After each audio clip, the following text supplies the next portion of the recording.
ꯑꯁꯤꯒꯤꯁꯤꯗꯤ ꯀꯝꯄ꯭ꯌꯨꯇꯔꯁꯦ ꯌꯥꯈꯤꯗ꯭ꯔꯦ ꯑꯗꯨꯒꯤ ꯁꯦꯝꯒꯗꯧꯅꯤꯀꯣ ꯍꯦꯛ ꯑꯣꯟ ꯇꯧꯕꯒ ꯑꯍꯥꯟꯕ ꯂꯣꯒꯣꯗꯤ ꯊꯣꯛꯑꯦ ꯂꯣꯒꯣ ꯊꯣꯛꯏꯁꯤꯅꯗꯤ ꯔꯥꯝꯁꯦ ꯀꯩꯁꯨ ꯇꯧꯗ꯭ꯔꯦꯕꯀꯣ ꯑꯗꯣ ꯑꯗꯨꯒꯤ ꯃꯇꯨꯡ ꯁꯤ ꯂꯣꯒꯣ ꯊꯣꯛꯑ ꯃꯇꯨꯡꯗ ꯕ꯭ꯂꯦꯛ ꯑꯥꯎꯠ ꯆꯠꯂꯦꯕꯀꯣ ꯀꯩꯝꯇ ꯊꯣꯛꯇ꯭ꯔꯦꯕ ꯄꯨꯔꯥ ꯃꯝꯃꯦꯕꯀꯣ ꯁꯤꯁꯦ ꯃꯔꯨꯑꯣꯏꯅ ꯗꯤꯛꯁ ꯏꯔꯔ ꯍꯥꯏꯇꯥꯔꯦꯅꯦ ꯗꯤꯛꯁ ꯂꯣꯀꯦꯜ ꯗꯤꯛꯁꯇ ꯊꯜꯂꯛꯄꯒꯤꯒꯨꯝꯕ ꯑꯗꯩ ꯂꯣꯀꯦꯜ ꯗꯤꯛꯁ ꯌꯥꯝ ꯍꯦꯚꯤ ꯋꯥꯔꯛ ꯇꯧꯔꯛꯄꯒꯨꯝꯕ ꯂꯣꯀꯦꯜ ꯗꯤꯛꯁ ꯌꯥꯔꯛꯇꯕ ꯆꯥꯛꯄꯗꯁꯨ ꯇꯧꯕ ꯌꯥꯎꯋꯦꯀꯣ SSD ꯆꯥꯛꯈꯤꯕꯒꯨꯝꯕ ꯑꯗꯨꯝꯕ ꯇꯧꯕ ꯌꯥꯎꯋꯦ ꯃꯥꯏꯁꯦ ꯆꯦꯛ ꯇꯧꯁꯦ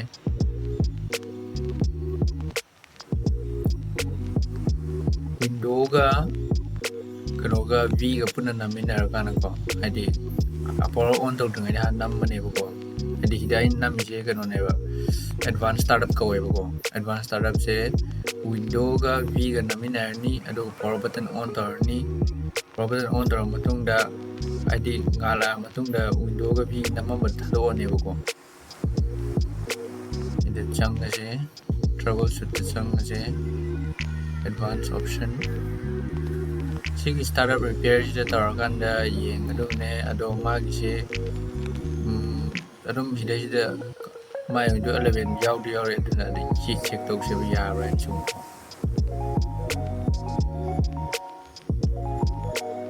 ꯆꯪꯉꯦ ꯂꯣꯗꯤꯡꯗꯤ ꯇꯧꯔꯦ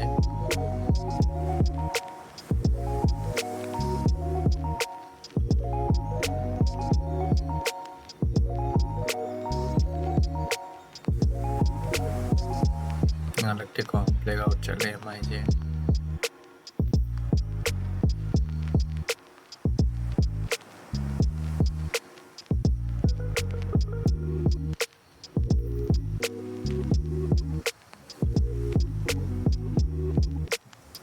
ꯐꯣꯔꯁ ꯗꯥꯎꯟ ꯇꯧꯔꯁꯦ ꯄꯋꯥꯔ ꯕꯇꯟꯁꯤꯗ ꯀꯨꯏꯅ ꯅꯝꯃꯒꯗꯤ ꯐꯣꯔꯁ ꯗꯥꯎꯟ ꯇꯧꯗꯣꯏꯅꯦꯕꯀꯣ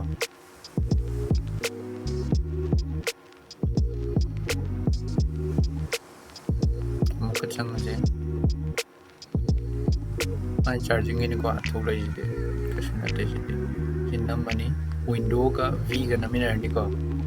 ꯑꯗꯨꯒ ꯄꯋꯥꯔ ꯕꯇꯟ ꯑꯣꯟ ꯇꯧꯔꯅꯤ ꯂꯣꯒꯣ ꯍꯦꯛ ꯊꯣꯛꯂꯛꯄ ꯃꯇꯨꯡꯗ ꯄ꯭ꯂꯤꯁ ꯋꯦꯠ ꯍꯥꯏꯔꯛꯑꯦꯀꯣ ꯁꯤꯗ ꯊꯥꯗꯣꯛꯑꯅꯤ ꯑꯩꯈꯣꯏꯅ ꯋꯤꯟꯗꯣꯒ Vꯒ ꯅꯝꯃꯤꯟꯅꯕꯗꯣ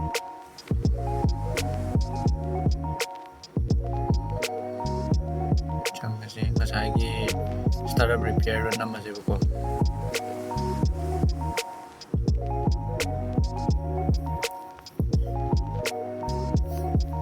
ꯁꯤꯁꯤꯅ ꯃꯁꯥꯒꯤ ꯇꯨꯜꯗꯨ ꯁꯤꯖꯤꯟꯅꯔꯒ ꯑꯗꯨꯝ ꯔꯤꯄꯤꯌꯔ ꯇꯧꯍꯟꯕꯅꯤꯀꯣ ꯑꯗꯣ ꯁꯤꯁꯤꯅ ꯍꯦꯛꯇ ꯀꯝꯄꯜꯁꯔꯤ ꯑꯣꯏꯔꯅꯤ ꯍꯥꯏꯕꯗꯤ ꯂꯩꯇꯦ ꯑꯗꯣ ꯀꯩꯒꯨꯝꯕ ꯁꯤ ꯄ꯭ꯔꯣꯁꯦꯁꯁꯤꯗ ꯌꯥꯗ꯭ꯔꯒꯗꯤ ꯑꯃꯨꯛ SSDꯗꯨꯗ ꯑꯩꯈꯣꯏ OS ꯅꯧꯅ ꯊꯥꯖꯤꯟꯕꯅꯤ ꯈꯪꯗꯦ ꯅꯠꯇ꯭ꯔꯒꯅ SSDꯗ ꯌꯥꯕ꯭ꯔꯥ ꯌꯥꯗꯕ꯭ꯔꯥ ꯆꯦꯛ ꯇꯧꯗꯣꯏꯅꯦꯕꯀꯣ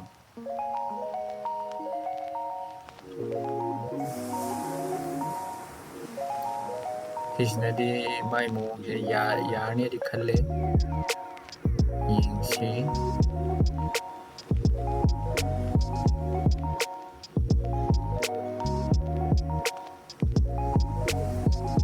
ꯍꯧꯖꯤꯛꯀꯤ ꯏꯔꯔꯗꯣ ꯃꯥꯏ ꯄ꯭ꯔꯣꯁꯦꯁ ꯇꯧꯈ꯭ꯔꯦꯕꯀꯣ ꯑꯗꯨꯅ ꯏꯔꯔꯗꯣ ꯃꯅꯨꯡꯗ ꯂꯣꯗ ꯇꯧꯈ꯭ꯔꯕꯅꯤꯅ ꯉꯥꯛꯇꯪ ꯊꯝꯃꯁꯦꯕꯀꯣ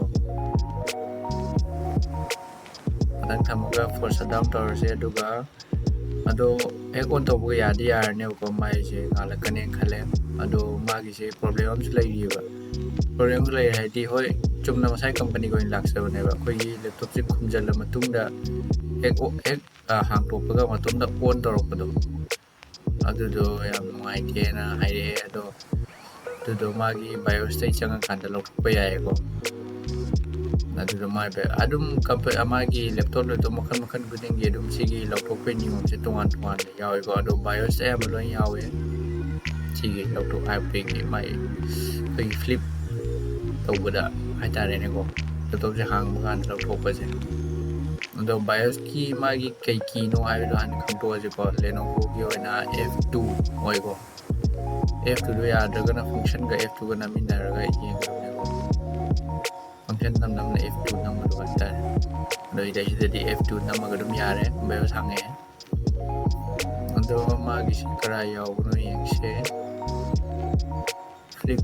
ꯍꯥꯏꯅ ꯑꯃ ꯌꯥꯎꯔꯝꯒꯅꯤꯀꯣ ꯐ꯭ꯂꯤꯞ ꯑꯣꯟ ꯕꯨꯠꯂ ꯅꯠꯇ꯭ꯔꯒꯅ on boot have a competition your money see my chicken idea security and security and the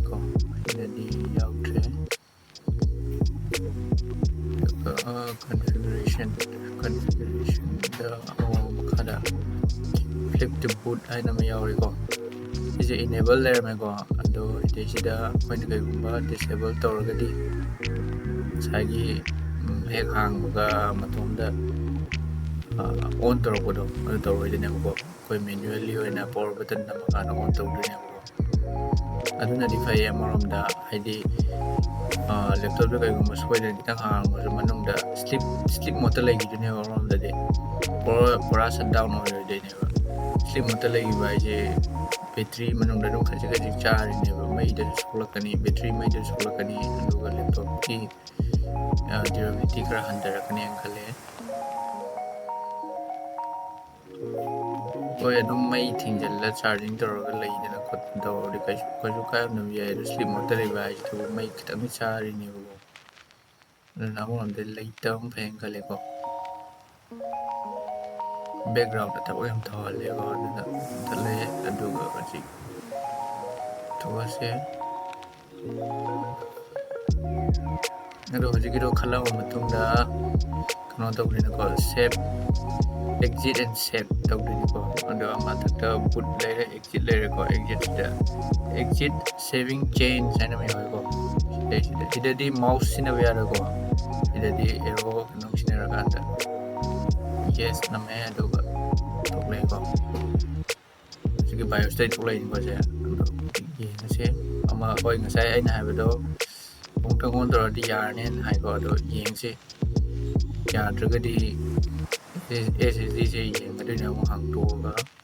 ya gare ko my problem is solve tawre ado aina habado se magi local disk side desktop ta uri je marom da local disk oi change ba ida film ke game am yar ko film da wan na mai manung da nom soyom yar mo ning khale adu makna ya dai ne ko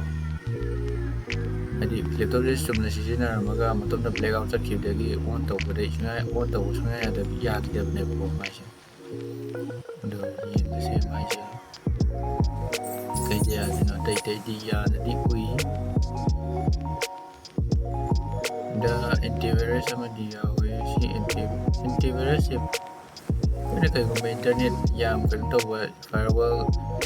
apa je laptop masagi ujigan yang secure yang ngore ko kono se windows se anaga haragadi ado antivirus hapa je koina kai gumba internet ki thabak taw dragadi kana de na khalle khanti ali masagi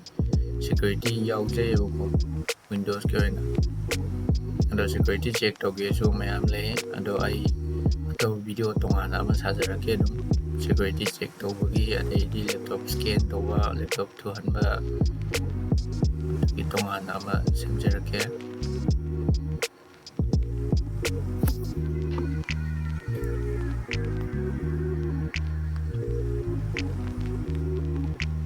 magi dai sita kana kuni yeng skin